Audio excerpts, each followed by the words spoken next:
Hi friends, welcome to Johanna Academy.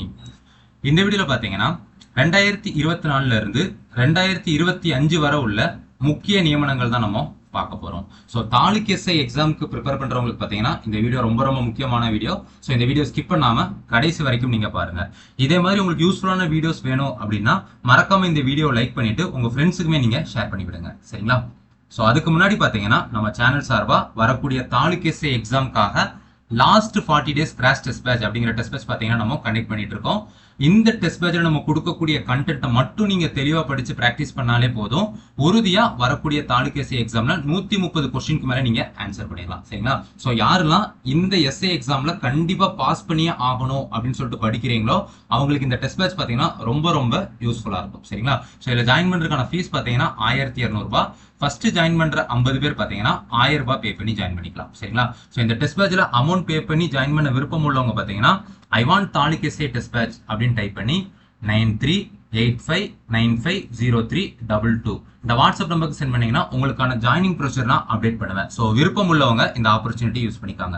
Okay, first பாருங்க தமிழக அரசின் முக்கிய நியமனங்கள், சரிங்களா? ஸோ 9 நியமனங்கள் இருக்கும், நம்ம விறுவிறுன்னு பார்த்துடலாம். ஃபர்ஸ்ட் பாருங்க, சென்னை உயர்நீதிமன்றத்தின் 34வது தலைமை நீதிபதியாக KR ஸ்ரீராம் நியமிக்கப்பட்டிருக்காங்க, சரிங்களா? அடுத்தது இரண்டாவது பாருங்க, தமிழக அரசின் புதிய தலைமை வழக்குரைஞராக PS ராமன் நியமிக்கப்பட்டுள்ளார். மூணாவது பாருங்க, சென்னை மண்டல வானிலை ஆய்வு மையத்தின் முதல் பெண் தலைவராக P அமுதா நியமிக்கப்பட்டுள்ளார். நாலாவது பாருங்க, தமிழகத்தின் 7வது மாநில நிதி ஆணையத்தின் தலைவராக K அலாவுதீன் நியமிக்கப்பட்டுள்ளார். அடுத்த அஞ்சாவது பாருங்க, தமிழ்நாடு மாநில மனித உரிமைகள் ஆணையத்தின் புதிய தலைவராக S மணிக்குமார் நியமிக்கப்பட்டிருக்கிறார். அடுத்தது ஆறாவது பாருங்க, லோக் ஆயுக்தா தலைவராக P ராஜமாணிக்கம் நியமிக்கப்பட்டுள்ளார். அடுத்தது ஏழாவது பாருங்க, 2025ஆம் ஆண்டுக்கான மாநில SC/ST ஆணையத்தின் தலைவராக நீதிபதி S தமிழ்வாணன் நியமிக்கப்பட்டுள்ளார்.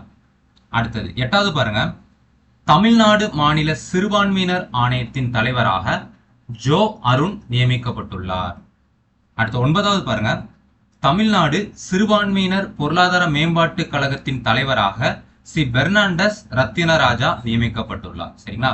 சோ இதுதான் தமிழ்நாட்டை சேர்ந்த 9 நியமனங்கள், சரிங்களா? அடுத்தது பாருங்க, மத்திய அரசு அதுக்கப்புறம் தேசிய லெவலில் உள்ள நியமனங்கள் பார்க்கலாம். ஓகே, ஃபர்ஸ்ட் பாருங்க, இந்திய உச்ச நீதிமன்றத்தின் 52வது தலைமை நீதிபதியாக BR கவாய் நியமிக்கப்பட்டுள்ளார். ஸோ இது ரொம்ப ரொம்ப முக்கியமானது, நோட் பண்ணிக்காங்க. அடுத்தது பாருங்க, இந்திய விண்வெளி ஆராய்ச்சி நிறுவனம் அதாவது இஸ்ரோ, சரிங்களா? ஸோ இஸ்ரோவோட 11வது தலைவரா வி நாராயணன் நியமிக்கப்பட்டுள்ளார், சரிங்களா? ஸோ இதுவுமே ரொம்ப ரொம்ப முக்கியமானது, நோட் பண்ணிக்காங்க. அடுத்தது பாருங்க, ரிசர்வ் வங்கியின் புதிய ஆளுநராக, சரிங்களா, அதாவது 26வது ஆளுநராக சஞ்சய் மல்ஹோத்ரா நியமிக்கப்பட்டுள்ளார். சோ இதுமே முக்கியமானது. அடுத்தது பாருங்க, 26வது புதிய தலைமை தேர்தல் ஆணையராக ஞானேஷ்குமார் நியமிக்கப்பட்டுள்ளார். அடுத்தது பாருங்க, பங்கு சந்தையின் ஒழுங்காற்று வாரியம், இதை பாத்தீங்கன்னா சுருக்கமா செபி அப்படின்ட்டு அழைப்பாங்க, சரிங்களா? சோ செபியோட 11வது தலைவரா துகின் காந்த பாண்டே நியமிக்கப்பட்டிருக்காரு. அடுத்தது 15வது பாருங்க, நம் நாட்டின் புதிய தலைமை கணக்கு தணிக்கையாளர், சோ இதை பாத்தீங்கன்னா CAG அப்படின்ட்டு சுருக்கமா குறிப்பிடுவாங்க. சோ நம்ம நாட்டோட புதிய CAG பாத்தீங்கன்னா K சஞ்சய் மூர்த்தி நியமிக்கப்பட்டிருக்காரு. அடுத்தது 16வது நிதி ஆணையத்தின் தலைவராக அரவிந்த் பனகாரியா நியமிக்கப்பட்டுள்ளார். அடுத்தது 17வது மணிப்பூர் மாநில ஆளுநராக அஜய்குமார் பல்லா நியமிக்கப்பட்டுள்ளார். ஸோ இது ரொம்ப ரொம்ப முக்கியமானது, ஏன்னா ரீசெண்டா மணிப்பூர்ல பாத்தீங்கன்னா குடியரசுத் தலைவர் ஆட்சியை அமல்படுத்தியிருக்காங்க, சரிங்களா? ஸோ அதனால இந்த நியமனம் பாத்தீங்கன்னா ரொம்ப ரொம்ப முக்கியமானது. அடுத்தது 18வது இந்திய கடற்படையின் முதல் பெண் ஹெலிகாப்டர் பைலட்டாக அனாமிகா P ராஜு நியமிக்கப்பட்டுள்ளார். அடுத்தது மத்திய செம்மொழி தமிழ் ஆய்வு நிறுவனத்தின் துணைத் தலைவராக சுதா சேயன் நியமிக்கப்பட்டுள்ளார், சேஷயன், சரிங்களா? அடுத்தது தேசிய மனித உரிமைகள் ஆணையத்தின் புதிய தலைவராக வே ராமசுப்பிரமணியன் நியமிக்கப்பட்டுள்ளார். ஸோ இது பாத்தீங்கன்னா ரொம்ப ரொம்ப முக்கியமானது, ஏன்னா இந்த பதவிக்கு நியமிக்கப்படுற முதல் தமிழர் பாத்தீங்கன்னா இவர் தான். சரிங்களா? அடுத்தது 21வது பாருங்க. தேசிய மகளிர் ஆணைய தலைவராக விஜயா கிஷோர் ரஹத்கர் நியமிக்கப்பட்டுள்ளார். அடுத்து 22வது லோக்பால் அமைப்பின் தலைவராக AM கான்வில்கர் நியமிக்கப்பட்டுள்ளார். அடுத்து 23வது புதிய தேர்தல் ஆணையர்களாக சுக்பீர் சிங் சாந்த் நியமனம் செய்யப்பட்டுள்ளார். அடுத்தது 24வது இந்திய கடலோர காவல் படையின் 26வது தலைமை இயக்குநராக DG பரமேஷ் சிவமணி நியமிக்கப்பட்டுள்ளார். அடுத்து 25வது விமானப்படையின் புதிய தலைமை தளபதியாக அமர் பிரீத் சிங் நியமிக்கப்பட்டுள்ளார். சோ இது ரொம்ப ரொம்ப முக்கியமானது. சரிங்களா? அடுத்தது இந்திய ராணுவத்தின் புதிய தலைமை தளபதியாக உபேந்திர துவிவேதி நியமிக்கப்பட்டுள்ளார். சோ இதுவே ரொம்ப ரொம்ப முக்கியமானது. சரிங்களா? அடுத்தது 27வது பிரதமர் மோடியின் 2வது முதன்மை செயலாளராக சக்தி காந்ததாஸ் நியமிக்கப்பட்டுள்ளார். சோ இதுவும் பாத்தீங்கன்னா ரொம்ப ரொம்ப முக்கியமானது. ஏன்னா ரிசர்வ் வங்கியோட ஆளுநராக இருந்தவர் தான் இந்த சக்தி காந்ததாஸ். சரிங்களா? அடுத்தது 28வது பிரதமர் மோடியின் தனி செயலாளராக நிதி திவாரி நியமிக்கப்பட்டுள்ளார். அடுத்து 29வது மத்திய அரசு பணியாளர் தேர்வாணையம் அதாவது யூபிஎஸ்சி. சரிங்களா? சோ யூபிஎஸ்சியோட புதிய தலைவரா அஜய்குமார் நியமிக்கப்பட்டுள்ளார். அடுத்தது 30வது எல்லை காவல் படையின் கூடுதல் தலைமை இயக்குநராக மகேஷ்குமார் அகர்வால் நியமிக்கப்பட்டுள்ளார். சரிங்களா?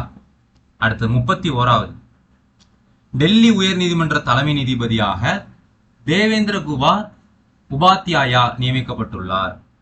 சோ இந்த தலைமை நீதிபதிகள் இருக்காங்க பாத்தீங்களா, இவங்களை மட்டும் நீங்க எக்ஸாம் போறதுக்கு முன்னாடி ஒரு தடவை பார்த்துட்டு போயிருங்க.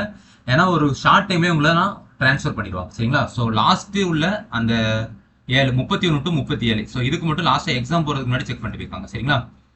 ஓகே. ஹிமாச்சல பிரதேச உயர்நீதிமன்ற தலைமை நீதிபதியாக குர்மீத் சிங் சந்தாவாலியா நியமிக்கப்பட்டுள்ளார். சரிங்களா? அடுத்தது மத்திய பிரதேச உயர்நீதிமன்ற தலைமை நீதிபதியா சுரேஷ்குமார் கெய்த் நியமிக்கப்பட்டுள்ளார். அடுத்தது மேகாலய உயர்நீதிமன்ற தலைமை நீதிபதியாக இந்திரா பிரசன்னா முகர்ஜி நியமிக்கப்பட்டுள்ளார். அடுத்தது கேரள உயர்நீதிமன்ற தலைமை நீதிபதியாக நிதின் மதுக்கர் ஜாம்தார் நியமிக்கப்பட்டுள்ளார். அடுத்து ஜம்மு காஷ்மீர் உயர்நீதிமன்ற தலைமை நீதிபதியாக அருண்பள்ளி நியமிக்கப்பட்டுள்ளார். அடுத்தது ஜார்க்கண்ட் மாநில உயர்நீதிமன்ற தலைமை நீதிபதியாக MS ராமச்சந்திர ராவ் நியமிக்கப்பட்டுள்ளார். சரிங்களா? சோ இதுதான் முக்கியமான 38 நியமனங்கள். சரிங்களா? சோ இதை நீங்க தெளிவா பாருங்க. உறுதியா எஸ்ஏ எக்ஸாம்ல ஒரு கொஸ்டின் உங்களுக்கு வந்துடும். தேங்க்யூ.